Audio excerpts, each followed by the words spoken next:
Okay, so today I think we're going to do just a couple of examples of two-dimensional collisions. So you still have the same equation involving collisions with regards to like elastic. So you still have m1 v1 plus m2 v2 equals m1 v1 spike plus m2 v2 spike. So we're still using that same thing, okay? But here's an example, like maybe these are billiard balls. Well, they're a little heavy for billiard balls, but maybe there's something like that, okay? 2 point masses. So I have 1 point mass, that's 2 kilograms moving at 8 meters per second. And I have another point mass that's 3 kilograms moving at 4 meters per second. And they strike each other right there, okay? And so when they strike each other, they bounce off each other. And so the white point mass goes off at some velocity at some angle theta with respect to the x-axis that I've kind of faintly drawn. And the other one goes off at 6 meters per second at 50 degrees from the axis that I've drawn. Okay, so what we are here to figure out is what is the velocity that this other one has gone off with, and what angle is that going with respect to the x-axis, okay? So sticking with our whole M1 V1 business, okay, the same collision thing we're going to do, because you have angles in here, you're going to need to break these up into their x and y components. Okay, so I'm going to start with x. So, maybe it's a personal preference thing, but I like to take all of my angles with respect to one axis or the other. I have 2 angles here that are taken with respect to the x-axis, and I have one here that's taken with respect to the y. So since this makes a 90-degree thing right here, that means that this angle taken with respect to the x-axis is 55 degrees. So I'm going to take all of my angles with respect to the x-axis instead of this one that's off to the y. That means that everything that I do in the x component will be a cosine of its theta, and everything I do in the y component will be a sine of its theta. Okay? So m1 v1 times cosine of this, okay? So 2 times 8 cosine 55 plus, because this is going in a positive direction, I'm going to put plus. If we're going in a negative direction, I'd have to put negative, but it's going positive. So I put plus 3 times 4 is equal to, this one is going in a positive direction. Okay, it's going to the right. So in terms of x, so that one's going to get a 2. This is still 2 kilograms. So 2 times v1 spike x plus this one is still 3 kilograms. So then that would be 3 times 6, and I have an angle theta of 50 taken with respect to that, so I mean cosine 50. Okay, so then I want to find my v1x spike. Okay, so I need to stick this in my calculator. Let's get this up. Okay, so then 2 times 8 cosine 55 plus 3 times 4, and then I'm going to subtract this from there because it's on the other side of the equal sign, so minus 3 times 6 cosine 50. Did I put the other one in parentheses? I forget. I did. I'm good. Okay, so that should be typed in correctly, and I get that, and then this is time 2 v1x, so I'm going to divide that by 2. So v1x equals 4.80 meters per second. But that's not everything. I have to keep going because that's just the x component of this velocity. So now I'm going to find the v component of this velocity, and then once I have that, I can just do a Pythagorean and an inverse tangent to find the angle. Okay? So now my y component, okay? My y component in terms of the beginning of this one is 0, right? So I can just say 0. And this one is kind of going down. So I'm going to say minus 2 times 8 sine 55 equals, this one's going up, so that's going to be 2 times v1y spike, but this one is going down, so it's going to be minus 3 kilograms again, so 3 times 6 sine 50. Okay, so I stick that in the calculator. All right, so negative 2 times 8 sine 55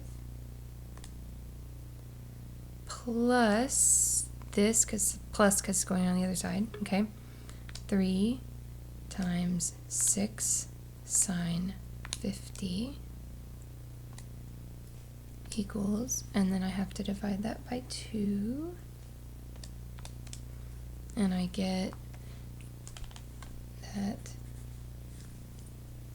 v1y spike equals 0.34 meters per second. Okay, so I've essentially found the x component and the y component of the velocity, the x component being the 4.80, the y component being 0.34. So I need to find the resultant, and that's my v1, and I need to find the angle with respect to the x-axis, and that's my theta. Okay, so I'm going to use the Pythagorean theorem. So v1 will equal the square root of the y component, so 0.34 squared, plus the x component, 4.80 squared.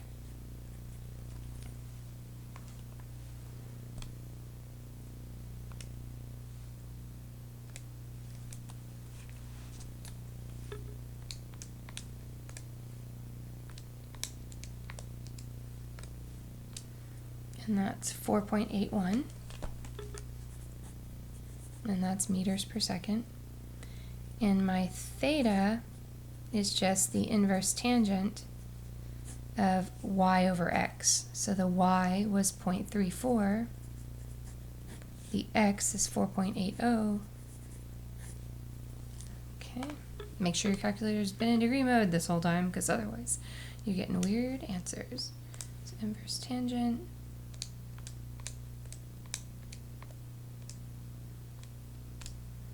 get 4.05 degrees, which means v1 spike equals 4.81 meters per second at 4.05 degrees from the horizontal. Okay, so that's example number 1. It's kind of, and again, it's kind of a billiard ball example, but we're still employing the use of just the regular old elastic formula, m1 v1 plus m2 v2 equals m3 or m1 v1 spike plus m2 v2 spike. Okay, so here's another thing. Okay, so I've got some thing, and it's moving along. It's 40 kilograms, this thing. It's moving along at 10 meters per second horizontally, and then it explodes into 2 pieces. So one piece is 30 kilograms. The other piece is 10 kilograms. The 30 kilogram piece shoots off at 25 degrees from the initial explosion point.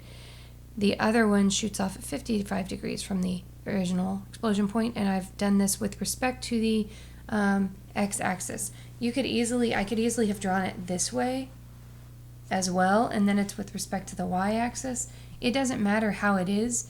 If you want it to be with respect to the x-axis, you just draw it horizontally. That's all you need to do, okay?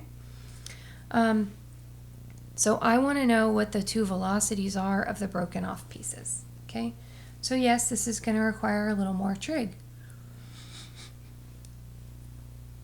So since these are at angles, we need to break them up into our x and y components. So this is going in x direction. So the initial is going in x direction. It's not going anywhere in the y. Okay? So as far as my x goes, I have my initial, which is 40 times 10. And that's the only thing I have initially. And that's going to be equal to m3 times v3, which is 30 times v3. Because I've drawn this with regards to the x-axis, it's going to be cosine 25.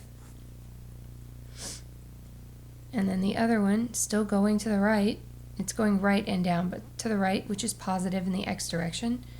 So plus 10 times v2 cosine 55.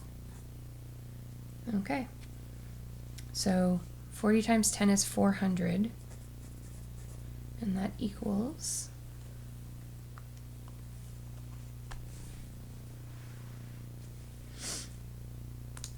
30 cosine 25, 27.19 v3 plus 10 cosine 55, which is 5.74 v2. And I can't really do anything else with that, okay? I can't reduce it, I can't do anything else. I could solve v2 in terms of v3, but I think it might be easier to do that in the y component. So now I'm going to switch over to my y component. Okay, and so for my y component, initially, nothing is happening in the y. Okay, so initially that's going to be 0. And then the final, I have one thing going up and I have one thing going down. So my up portion is going to be 30 times v3 sine 25. And my other thing is going down, so that's going to be minus 10 times v2 sine 55. Okay, so, all right, so 30 sine 25. Okay, so that's positive. I'm going to kind of move this to the other side of the equal sign. So then I'll have one side, so they'll both be positives. So then I have 12.68 v3 equals, let's do 10 sine 55. So then I have 8.19 v2. So I'm going to divide both sides by 8.19. So then v2 equals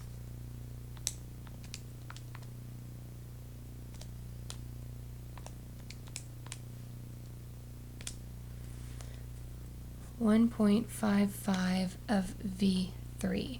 So now I have v2 in terms of v3, okay? So now I'm going to use this and plug in this for that number right there. So I'm going to rewrite that below, okay? So now I'm going to have 400 equals, yep, that was a sneeze, sorry. All right, 400 equals 27 5.19 v3 plus 5.74, and instead of v2, I'm going to plug this in, 1.55 v3. All right, so on one side I will have 400, the other side I will have, all right, so 27.19 plus 5.74 times 1.55. So 36.09 V3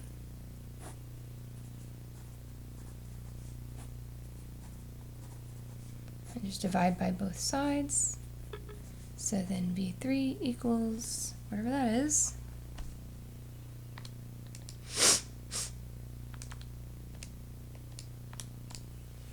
.08 meters per second.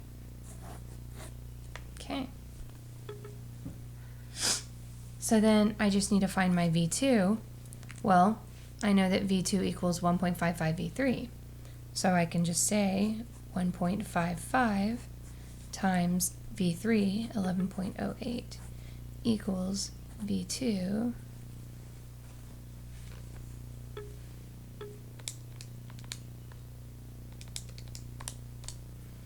So I get 17.17.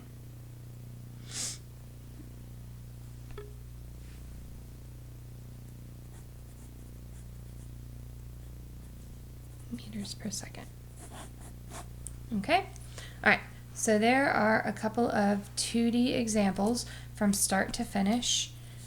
You have homework that's kind of mixed with the momentum and impulse stuff, and you have some two-dimensional collisions.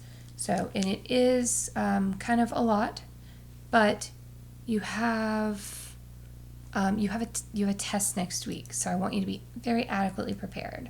Okay. So good luck. I'll see you later. Bye bye.